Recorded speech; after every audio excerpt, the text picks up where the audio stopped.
Hi అండి, welcome back to my channel. ఈరోజు మన ఛానల్లో వచ్చేసి కార్తీక మాసం కదండి. కార్తీక పౌర్ణమి రోజు మనము గుడికి వెళ్ళి కార్తీక దీపాలు వెలిగిస్తాం కదా. దానికోసం కార్తీక ప్రమిదలు ఎలా చేసుకోవాలి, ఒత్తులు ఎలా నానబెట్టుకోవాలి చెప్తాను.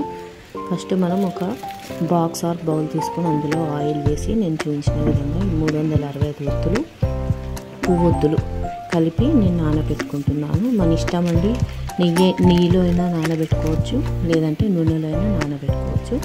కనీసం ఒక half an hour to 1 hour అలా నానితే సరిపోతుంది. ఇవన్నీ ఒక బాక్స్లో పెట్టి ఇలా మొత్తం నూనె మునిగేలాగా మనము తడుపుకొని పక్కన పెట్టుకోవాలి.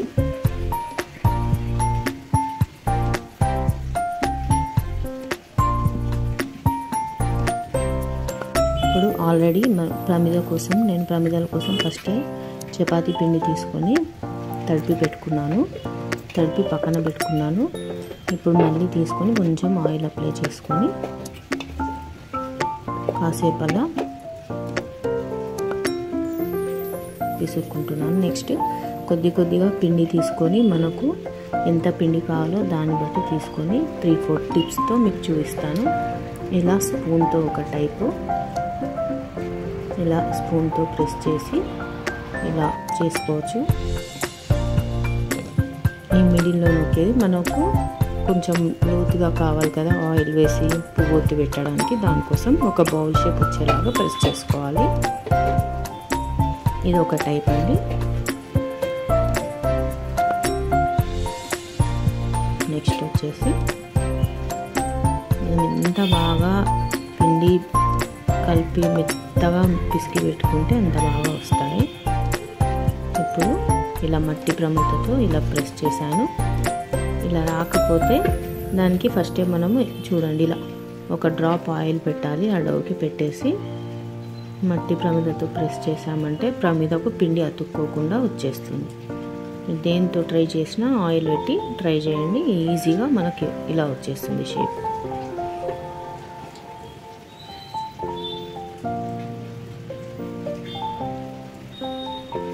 ఈజీగా త్వరగా చేసుకోవచ్చు. కాకపోతే పిండి కూడా తడిపి మనం అట్లీస్ట్ ఒక half an hour to 1 hour పక్కన పెట్టుకోవాలి. అప్పుడు పిండి చక్కగా వస్తుంది. ఇది థర్డ్ టైప్ అండి. ఇలా గ్లాస్లో ఒక 1 డ్రాప్ ఆయిల్ వేసి గ్రీస్ చేసుకొని దాంట్లో ఇలా పిండి వేసేయాలి.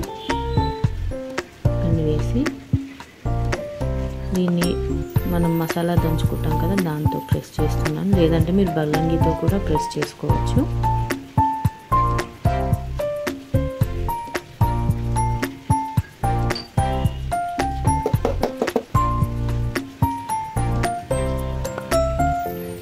చూడండి మంచిగా మనకు షేప్ కూడా వచ్చేస్తుంది. ఎక్కువ కష్టపడాల్సిన అవసరం లేదు ఇలా ట్రై చేస్తే.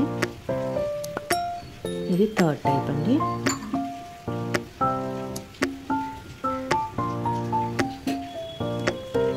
నెక్స్ట్ వచ్చేసి చూడండి, ఒకటి క్యాప్ తీసుకున్నాను. ఆ క్యాప్లో దానికి కూడా ఆయిల్ గ్రీస్ చేసి ఇలా సింపుల్గా పెట్టేసుకుంటే మనకు సింపుల్గా వచ్చేస్తుంది. ఇదేంటంటే మనం గంధం తీసుకుంటాం కదండి, ఆ డబ్బా మూత. చూడండి 4 టైప్స్ అయిపోయింది. ఇప్పుడు 5th వన్ నాకైతే చాలా బాగా నచ్చిందండి. చూడండి, దీనికి మాత్రం కాస్త పిండి ఎక్కువగానే పడుతుంది. తీసుకొని నెక్స్ట్ ఫింగర్స్తో ప్రెస్ చేసుకొని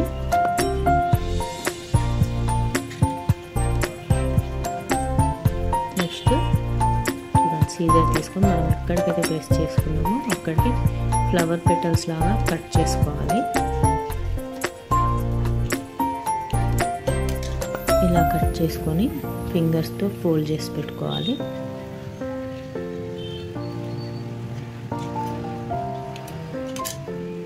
చూడండి ఎంత బాగా వచ్చిందో, నాకైతే చాలా బాగా నచ్చిందండి.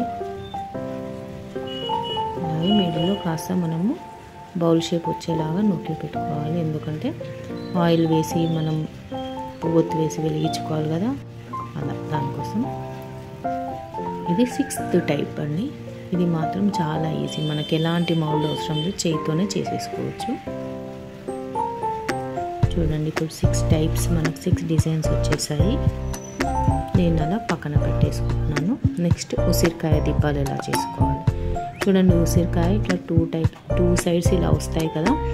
కొన్నింటికి ఒక సైడే బ్యాలెన్స్గా ఉంటుంది, కొన్నింటికి ఇంకో సైడ్ బ్యాలెన్స్గా ఉండదు. అది చెక్ చేసుకుని పైన టిప్ ఒకటి మనం చిన్నగా కట్ చేసి పెట్టేసుకుంటే అయిపోతుందండి. అంతే, ఇలా చెక్ చేసుకోవాలి. మనకి ఎటైతే బ్యాలెన్స్డ్ అనిపిస్తుందో అటు ఉంచేసుకొని ఇంకో సైడ్ చిన్నగా కట్ చేసి పెట్టుకోవాలి.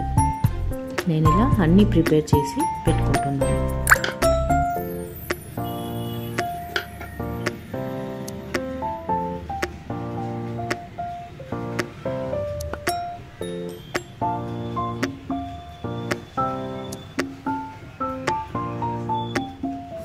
ఇప్పుడు మనము ఈ ఉసిరికాయ దీపాలకి పిండి ప్రమిదలకి బొట్టు పెట్టి అలంకరించుకుందాము.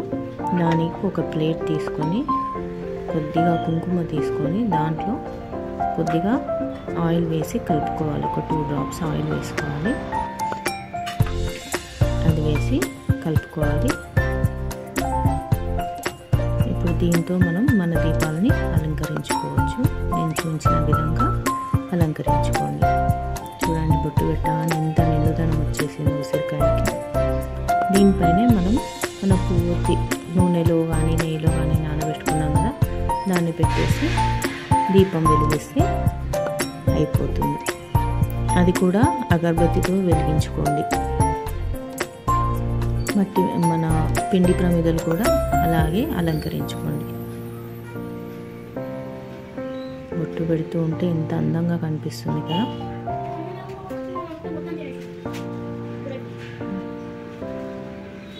ఇంతే అండి, ఇంత సింపుల్గా మనం ఇంట్లోనే పిండి ప్రమిదలు ఉసిరికాయ దీపాలు తయారు చేసుకోవచ్చు. కానీ వీటిని కాస్త పిండి ప్రమిదలు తయారు చేసుకొని ఒక 1/2 అవర్ అయినా గాలికి ఒక క్లాత్ కప్పి ఆరబెట్టుకోవాలండి. లేకపోతే మెత్తగా ఉంటాయి, ఆరిపోతే కొంచెం గట్టిగా అవుతాయి. చూడండి, నానబెట్టుకున్న మన పువ్వొత్తులు 305 ఒత్తులు ఎంత చక్కగా నానాయో. ఇప్పుడు మనం యూస్ చేసుకోవచ్చు. థ్యాంక్ యూ అండి, బాయ్.